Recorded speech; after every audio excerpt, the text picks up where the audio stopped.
Are you ready? Nope, but let's do it anyway.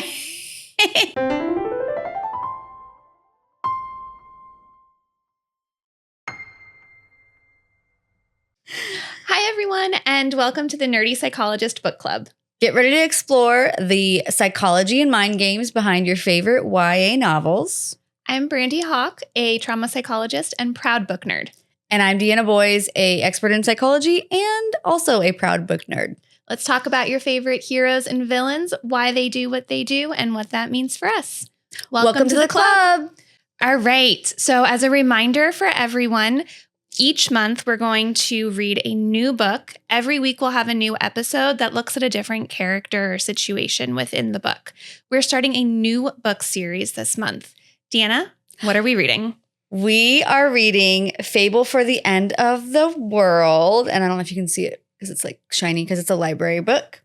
And I kept saying Fable at the End of the World, but it is not. It's Fable for the End of the World. And it is by Ava Reed. And this is, she did like the Study in Drowning. Study in Drowning. Yeah, she has a few other books. She likes drowning things. I mean, she likes water, I guess. Okay. So quick synopsis for anyone who hasn't read this book yet, and you should definitely read it. It is about, and I'm just going to read it from the book. It's The Lamb's Gauntlet is a live streamed assassination spectacle, and the next lamb has been chosen. Okay. Inesa lives with her brother in a half-sunken town where they make ends meet by running a taxidermy shop. Unbeknownst to Inesa, their cruel and indolent mother, ooh, interesting. It's a good word. I know, has accrued an enormous debt. Melanoe, and I'll come back to that. Melanoe is an assassin, the product of a neural reconditioning and physiological alteration. Despite her reputation for cold brutality and deadly beauty, she is haunted by painful flashbacks. After her last gauntlet where she broke down on camera, she desperately needs redemption. When Inesa learns that her mother has offered her a sacrifice, she and her hunter brother hatch a desperate plan to run. But as Mel pursues Inesa across the apocalyptic wasteland, both girls begin to question everything. Inesa wonders if there's more to life than survival, while Mel wonders if she is capable of more than just killing. And both wonder if, against all odds, they might be falling in love. Yes, they are. Yes, they are. Okay, so before we get started, we usually ask, what'd you think of the book? I loved the book, and then I hated it. Literally the exact same feelings. I was into it, and I was like, oh my gosh, this is so fun. We got to the cabin, and I was really into it. And then everything was great, and then it had a sad ending, but I was like, okay, we're going to make something out of this. This is fine. The ending was infuriating. So infuriating, and mostly because I had read somewhere, don't trust Google, that this was a standalone book. It is not. The sequel is coming out next year. Shut up. I know. Oh my God. No, literally, I was like, no, this book's, I hate it. I threw it. I threw it. What is this? But like, I loved it. And I was like, okay, it's kind of slow. Oh, it's picking up. Oh my gosh, like zooming through. And then I was pissed. And I was like, why did I force myself to go through? But like, that is a good book. It's a good book. It makes you feel. Makes you feel something. And in the book, the two characters, so there's Inesa and Melanoe. And that was a question I have. In one of the audio things that I had, the person said Melanoea. Oh, yeah. But the two people who narrate, the person who narrates for, I forgot which one. Inesa, one of them says Melanoea and the other one says Melanoe. Yes. And I was curious. It's because it's the two dots, and that's what above the E, which in this world is whatever, and whatever Ava Reed decided it to be, who knows? But I was confused by that. That's why I kept being like, is it Melanoea? But, yeah, I wasn't sure either. But I don't know if you can see in the book. In the book, Inesa is living in a drowned world. Essentially, the world is it's kind of post-apocalyptic, and she kind of represents Earth and kind of like solid rock, the natural world. The natural world. She is nature and if things can just be what they're supposed to be. Yeah. Oh, there's so many things to talk about that, but we're going to be talking about her today, I believe. And I have a fun cocktail for us. It's called the Drown World. Excellent. And it looks delicious. It looks brown. It's a little brown. I know. When I said to you Drown World, you're like, oh, it's going to be blue. No. Brown. This is not that kind of world. It's mucky. It's not. It's mucky. It's brown. It's dirty. We're not in like pristine ocean world. Mm-mm. We are in mudslides and water coming down the street and sandbag world. And that water is not. And living in boats. It's not blue. It's not blue. It's not blue. It's not blue. So we're not going to drink a blue cocktail. We're going to drink a little brown one.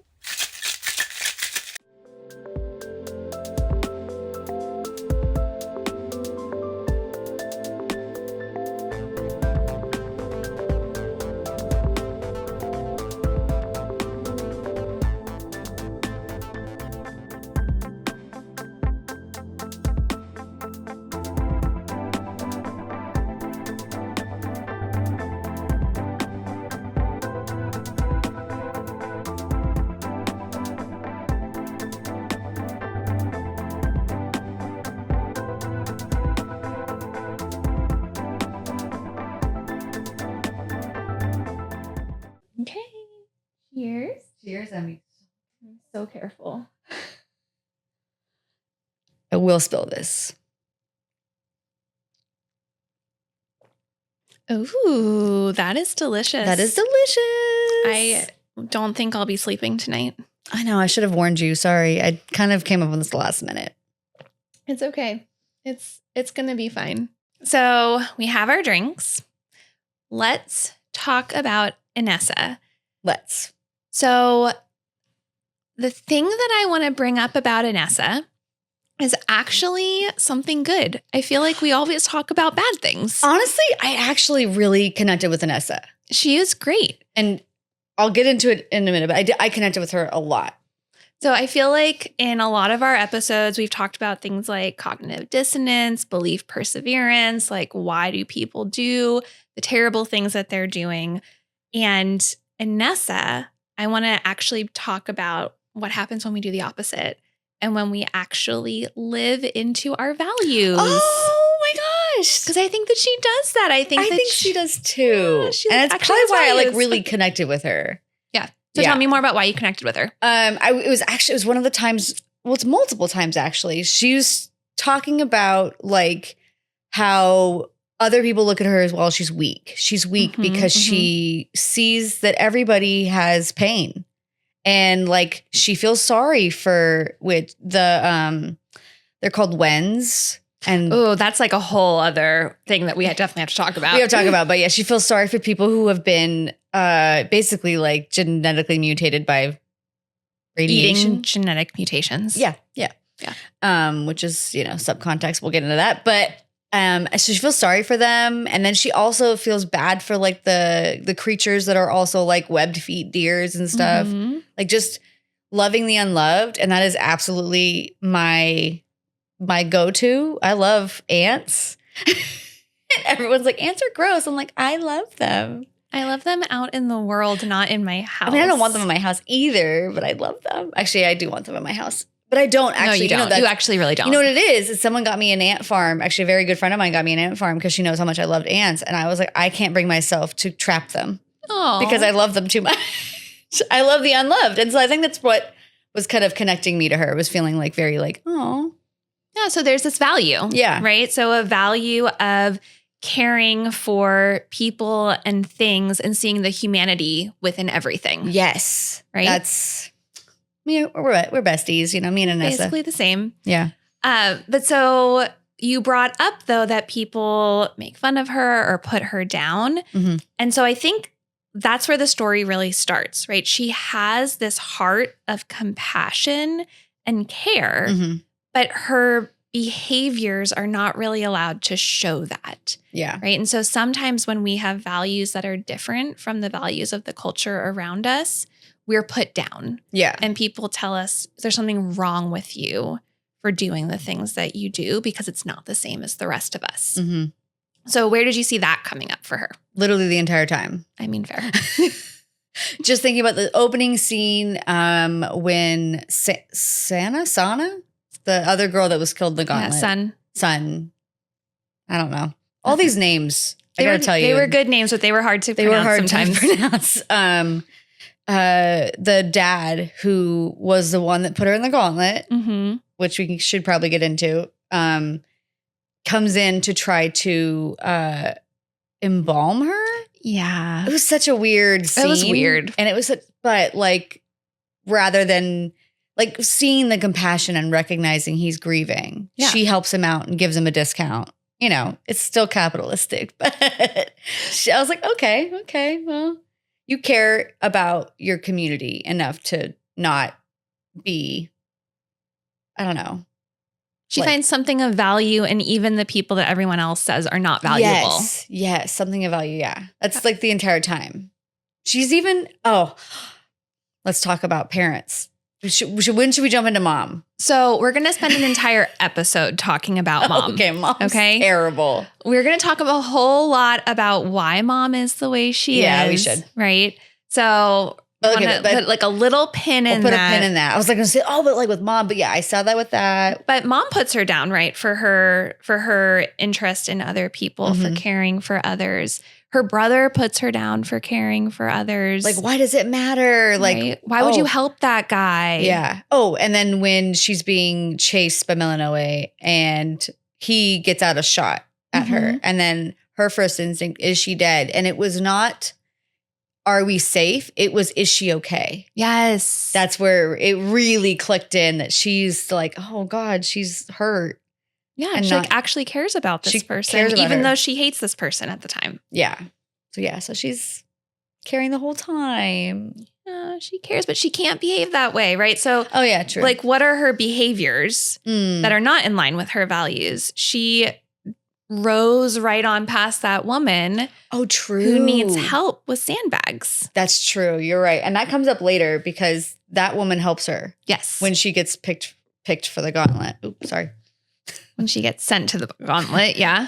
When her mother sends her to the gauntlet. When her mother sends her to the gauntlet. Yeah. So she's like being forced because society tells her, right? So society's value is telling her, don't help other people. You are the most important person. Yeah. You above all else. Yeah. And she doesn't really believe that. She believes that other people are worth caring about, but she doesn't act towards those values every single first. Time. Right. But she does do it a few times. A few times. Yeah. But but she's put down when she does it. And she ignores her instinct to help because she doesn't want to be embarrassed or yelled at or told that she's weak. Huh. Interesting. Right? Real world applications there. Yeah. Yeah. Right? So us, right? So when we act in ways that are different from the values of the people around us, you can think of this even like high school cliques, mean girls, and trying to, stick up for who you are, but also giving into peer pressure. Yeah. It's basically happening to Inesa. Like trying to teach kids how to be upstanders and stuff. Yeah. Instead of just bystanders. Right. And how to say, I don't think this is right. I don't think that the way our society views this thing is right. But then she's confronted with it, right? So that's the whole thing, right? At first, we have these behaviors that maybe aren't in line with our values, that say something different from our values. But unlike some of our villains in past books, when Inesa is confronted with that, when that woman comes and gives her food, she processes. Yeah, she's thinking about it. Like she's like, it's not just like, well, whatever, that person's weak. Yeah. Have you ever been in a situation where you had to process your values? Should I play it out for everybody? I mean, without too much detail. I don't know. My face just got real red. I'm going to take a drink. Yeah, you're definitely in high school. There were absolutely times where like you realize you're like, oh, I really shouldn't have, talked about somebody to their, like meanly. This is even just in friend groups too, like where you have I had kind of like a triangulation going on within a friend group, and we kind of left the other person out. And it didn't register to me at first how bad it was that we did that. And then I was like, oh, I'm never doing that again. That's usually what comes out of that. It was like, oh, okay, I don't like that. That was not part of who I am. And that's perfect. That's actually incredibly mature. Oh, good. Because you were confronted with a behavior that you did that was inconsistent with your values. Mm-hmm. And then you recognized this is inconsistent with my values, because we talked about you have a value of caring for other people. Yeah. Right? Of being kind and wanting to see the best and help other folks out. And so when you saw that your behavior wasn't matching with that, you actually changed your behavior. Oh, yeah. I definitely, you try everything. And in friendships, it's hard. But I was like, I'm never going to. I think it was like, I assumed the other person would communicate, and they didn't. And then I just kind of let it go. I was like, well, if they wanted to communicate, they would. Mm. And then I was like, oh, no. If this is including them, I'm just going to communicate. Yeah. I'm just going to do that from now on. That's silly. Why did I do that? Well, because you recognized. Yeah. And you realized it was silly. Your other friend maybe didn't recognize. Yeah. Right? Yeah. So Inesa does that. This woman has that whole moment where she gives it. Inesa's like, oh my goodness, I should have helped her. And then later with her brother, she says, thank you. Yes. For the first time in her life. I have it pulled up actually point. To read, because it's a good spot. So they're working, and she says, we work in dutiful. Oh, sorry. Page 114. Thanks. You're welcome. It's like mid-page. They've been running, right? They've been running. The car just broke down, and they're trying to figure out what they're going to do. And she says, I say quietly, thank you. We never say it to each other, not even for small things like thanks for putting up the sandbags or thanks for fixing the hole in the roof. And we certainly never say things like thanks for risking your life in the woods every day to hunt for our dinner, or thank you for being up to your elbows in deer guts so neither of us have to go into the red. Expressing gratitude so openly feels strange, because thank you implies debt, and you never want to owe anybody anything, not even your own family. Especially not your own family. Especially not your own family. Because your mom will throw you in the gauntlet. Sorry, I'm really mad at her mom. I know. Well, it's fair to be mad at her mom. And I had some sympathy for her too, I guess. You'll have more sympathy after we talk about her. I guess. Maybe. So question back to you. Mm-hmm. A lot of the things, while it's very like, it's in the future, whatever future, there are pieces you can find in real life right now. Mm-hmm. What kind of came up to you with the thank you kind of thing? Oh, that's a good question. There's a lot of things in this book that I was like, oh, that's happening now. This is now. The thank you, I think that there's a lot of polarization in our world, and we can become kind of insulated in who we are and the people around us. And it can be hard for us to acknowledge the good things that people that we don't always agree with do. Yeah, that's a good point. I was actually thinking that you were going to bring up parents who never experienced praise as a kid. I mean, and then that's having true. To learn how to kind of like praise your child. Oh, yeah. No, like that's what I talk about all the time. Positive parenting. Yeah. I mean, that's another excellent thing that I literally do every single day of my life. I was kind of curious if you'd bring that up, but that's okay. No, did not even make that connection. So thank you for making that connection. But for no, me. The world is so insular, and so like it is. We are already looking at people as like, well, you look out for yourself. Yeah. And which is exactly what they're doing. Exactly what they're doing. And also, you talked about the embarrassment stuff.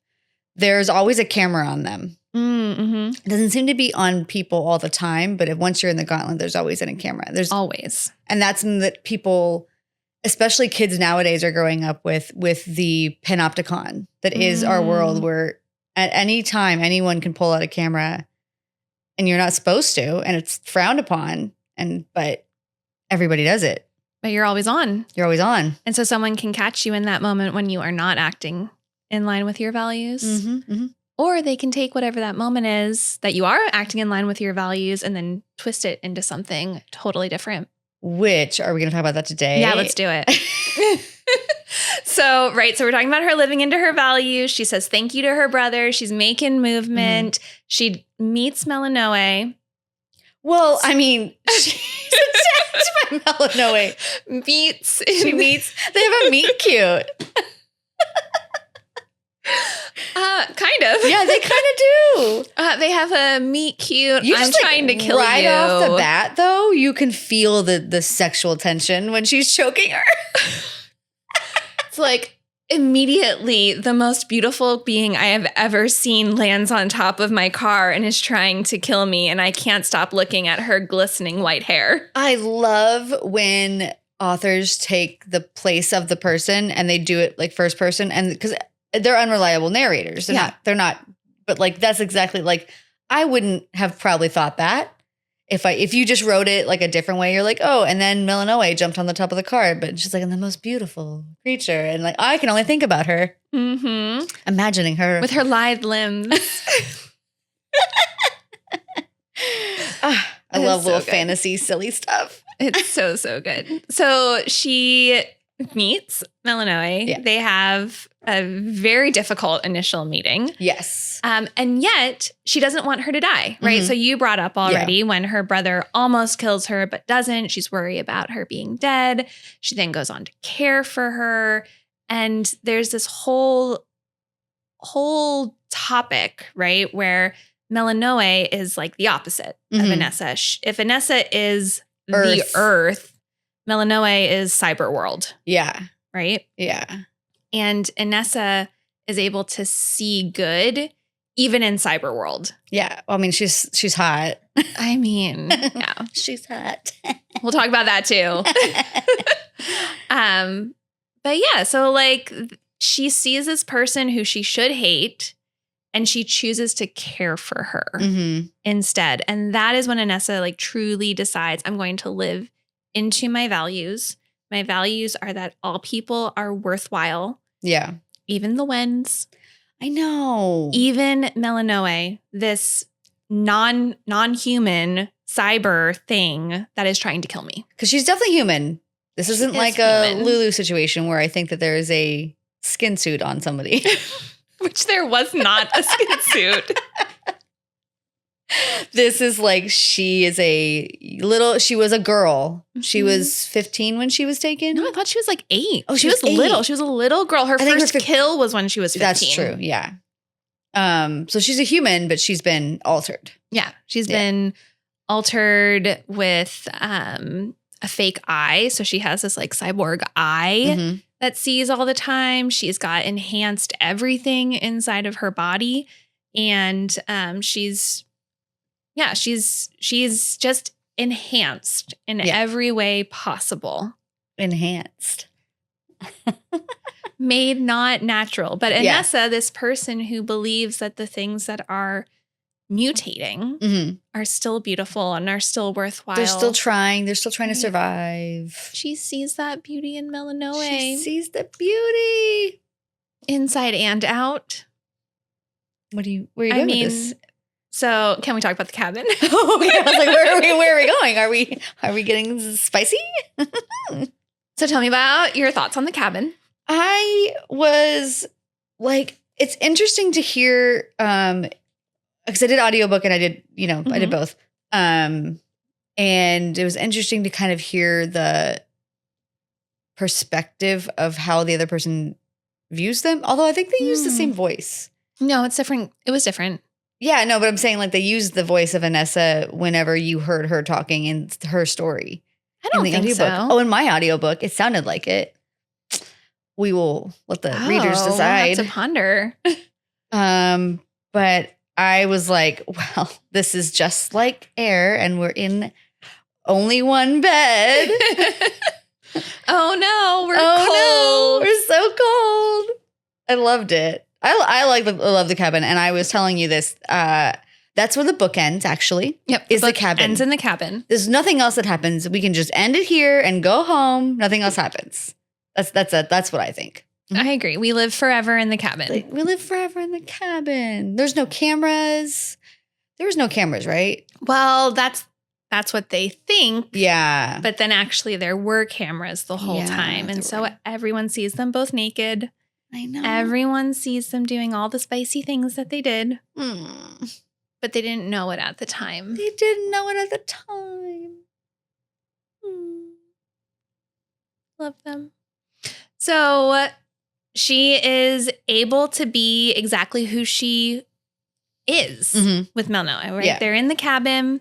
She, literally and metaphorically bears all. Yeah. And allows Melnoa to see her for who she is. And Melnoa accepts her. Just completely. And Melnoa is accepted by Inesa. Yes. Obviously. Because Inesa would. Because Inesa, well. Regardless, even let's say there wasn't anything spicy that was fun. Yeah. If they were just friends and like just talking about their situation, Inesa was just going to accept her regardless. There was some line, I forgot the part of it, but she was just like, I already knew she killed that girl. Mm-hmm. It's fine. I accepted it. I accept her. Accept her. Because that's the values. Yeah. Right? So Inesa values people and values connection. And so she's able to accept Melnoa as someone who's just trying to survive, just like the web-footed deer. No. The mutations. Yeah. But sorry. No, I was going to ask you, what do you think? What was your thing? What did I think about the cabin? Oh my gosh. I loved the cabin. I thought it was so fun. So, okay. Here's why I love YA books.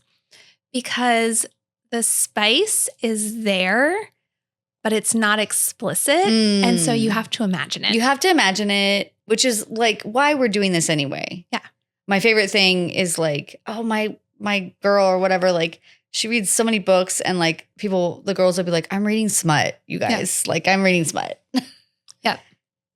Because our brains are big things and we like to be aroused. And I can also not imagine this being a 17-year-old girl. I just imagine myself. I mean, that's fair, for sure. But I love the way that the spicy scenes are written because it's not so explicit. It's not, didn't feel like I needed to put my headphones in when I was listening that no one else heard. Yeah. But my brain and imagination did all the work, and it was definitely clear that there was much spice happening. Yeah. I loved it. Yeah. I was like, when I couldn't read and I was like doing dishes or something, and I would just be like, stop and go, okay. Okay, Inesa. What else? Tell me more. It's so good. It's so good. And then the book ends, everyone. And then the book ends, but it doesn't end, right? It doesn't end. So, but when they're in the cabin, they have this conversation.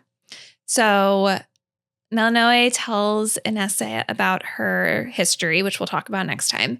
And then Inesa tells her about her mom and dad, which we'll also talk about in more detail another time.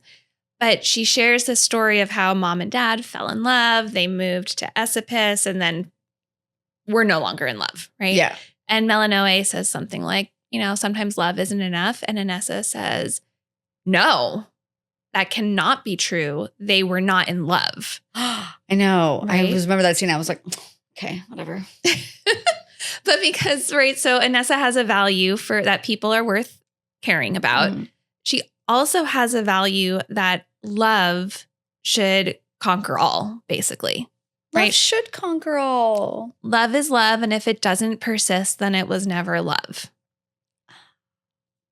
That's not true. I don't think that's true. That's not how the world works. No. You can fall out of love people.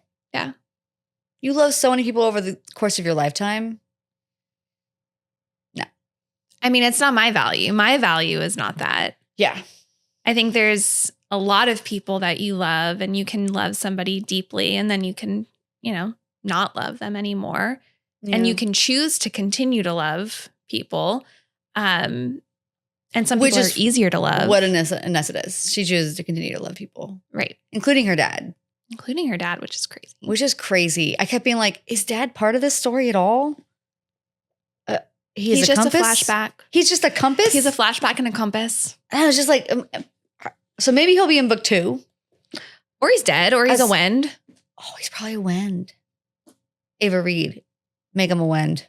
Dad sucks. We don't like him anyway. No, I'm kidding. Or redeem him. We also like a good redemption story. We love redemption arcs. Go ahead.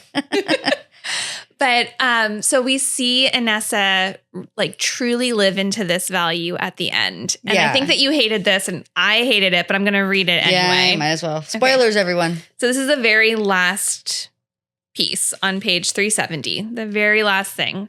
So terrible spoilers.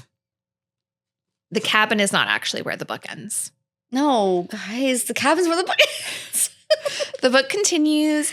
They go on this like great mission to escape, and they're gonna stick it to the man. They're gonna get out. It's gonna out. be great. And you're like, yes, this is gonna happen. This is gonna be great. And then no, it doesn't happen. They get found. Melanoe thinks she's dying to save Inesa, and then she's pulled back from death in order to be turned into a corporate concubine. Yep. And have all of her memories erased and marry the head of the government system. Who in an earlier chapter was grabbing her butt and stuff. Yeah, absolutely. At like a party. So the love story ends. Melanoe loses Inesa. Melanoe is now a moving doll, functionally. Yeah. Right? And that should be where the story ends. And Inesa is sad and lost the love of her life and now has to figure out how to move on. But no. And also she literally almost died so many times. Yeah. I mean, also like deal with the fact that you were almost trauma. Dead many times. I feel like book 2 is definitely going to address the trauma. Let's hope. Because there's a lot of trauma.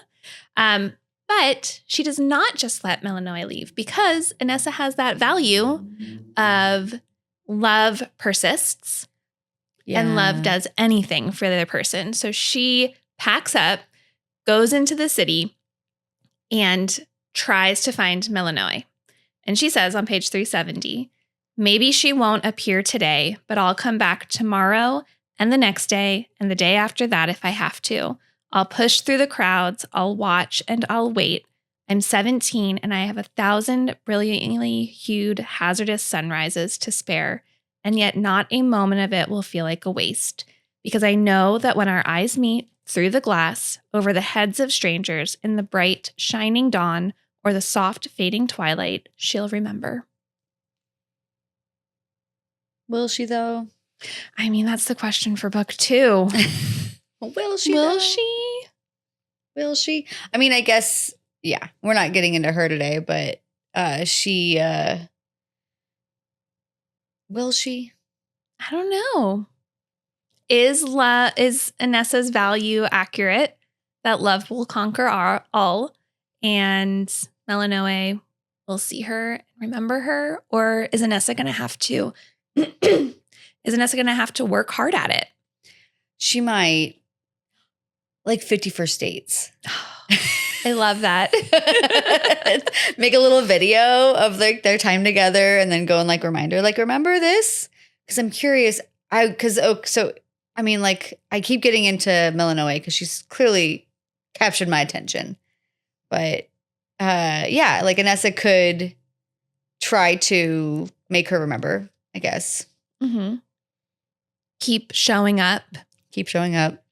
Keep coming, try to get her away from whatever drugs she's on to help her remember. Yeah, she's probably on drugs. Be persistent, right? Yeah. So how persistent is she willing to be to follow her values? Well, we kind of saw that the entire book. So she's pretty persistent. I think she's pretty persistent. So she's probably going to do 1,000 sunrises. Oh, and it'll be like, have you seen those? This is a sidetrack, but it's a good sidetrack. Please. But like, it's like when you think about your grandma and grandpa and how they got together and they tell the stories differently. Where like grandma's like, oh, he showed up at my work every day for months. And you're just like, that's terrifying. Like, that's really creepy. That's creepy. That's and creepy. Then she's like, and then he won me over. How? How did he do that? What did he do to you? Did he hit you over the head with something? So she might have to do that. I mean, she might. She might just have to persist. But I think we're going to find out. But regardless, she is living into her values. And she is. Even with her brother, too. Yeah. Yeah. She's not willing to let that go. Mm-mm. So for us, okay, right? So I think that we can learn from her that we need to recognize our values because she didn't recognize them at first, right? At first, she thought that she was weird and weak. She believed what everyone around her said, that something was wrong with her for not just being able to do what everyone else does. So I think we should pause, think about what are my behaviors? How are my behaviors reflecting my values? And then are those really my values? And if not, what are my values and how can I behave to actually live into my values? So with that, do you think that you generally live into your values? I think I do. I'm not perfect. No one is. But I think a lot of the things that I do, specifically the ones that connect me to Inesa, just loving the unloved and believing that there's good in everybody, and being curious with an open mind as I'm moving throughout the world, not just assuming, because judgmentally wise, someone will do something and I'll just kind of immediately oh, God. And then that's kind of the knee-jerk reaction. And then I'll adjust and go, actually, I wonder if they're having a bad day. Yeah. And seeing the good in people. And I think that's probably a big value of mine is being able to, and being kind. Try to be kind as much as I can to the point where we'll be in New York and this one over here will tell me to stop smiling at people. Listen, you need to stop smiling in New York. Listen. It's too much. Actually, when people try to hand you flyers on the street, I want to know what's in the flyer. You walk by, you do not accept them. You don't stop and have a conversation with them. Walk by, come back and accept another one. That didn't happen. That's ridiculous. Or living in my values. Or it was living into your values. Because I love talking to people and I love making new friends everywhere I go. And just being kind everywhere I go. And this brings up the same trip where we were in a coffee shop and I go into the coffee shop and I go, may I please have a hot chocolate? Mind you, my hair is bright white. I'm wearing a very white coat. It is the middle of winter. And this New York man goes, where are you from? You don't belong here. This is not your place. Yeah. I'm like, it should be. It really shouldn't be. It is a fun place for you to visit. Not to live. It's not where you live. No, because I need people who are kind. I'm living in my values of kindness and respect for others and just kind of all that jazz. What about you? I think, I try. Obviously, I think about my values all the time because I do it with clients all the time. And I try before I make a knee-jerk reaction to think through, is this in line with what I want? I have a strong value of compassion, right? And thinking about what other people are going through. And so trying not to just be mean or assume the worst, but really trying to think about what's going on and understand them. I also have a strong value of generosity.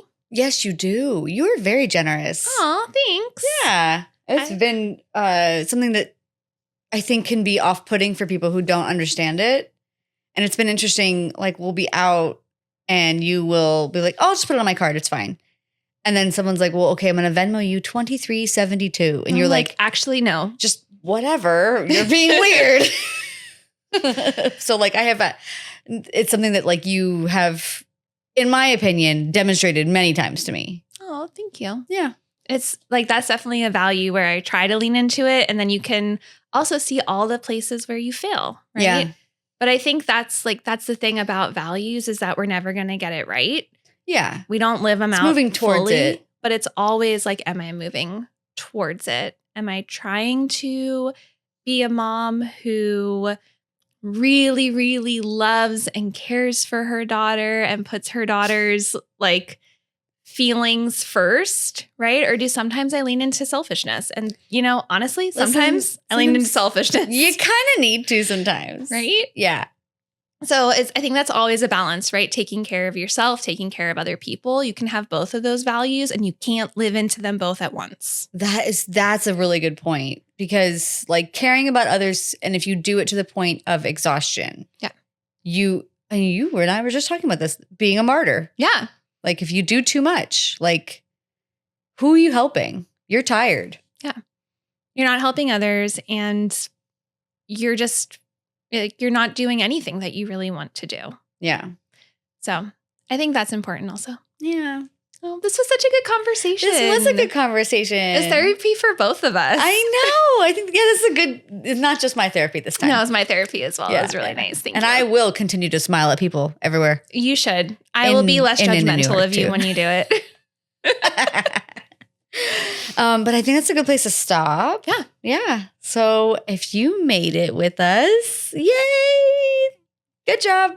Good job making it to the end. The drink recipe for Drowned World is in the cocktail corner on our Patreon. Please come check it out. Like and subscribe and follow us on all the platforms. We are here for you. We're so excited to be able to offer you things on our Patreon, like our cocktail corner. Come chat with us, hang out with us. And then also we have lots of therapy resources as well for you on the Patreon.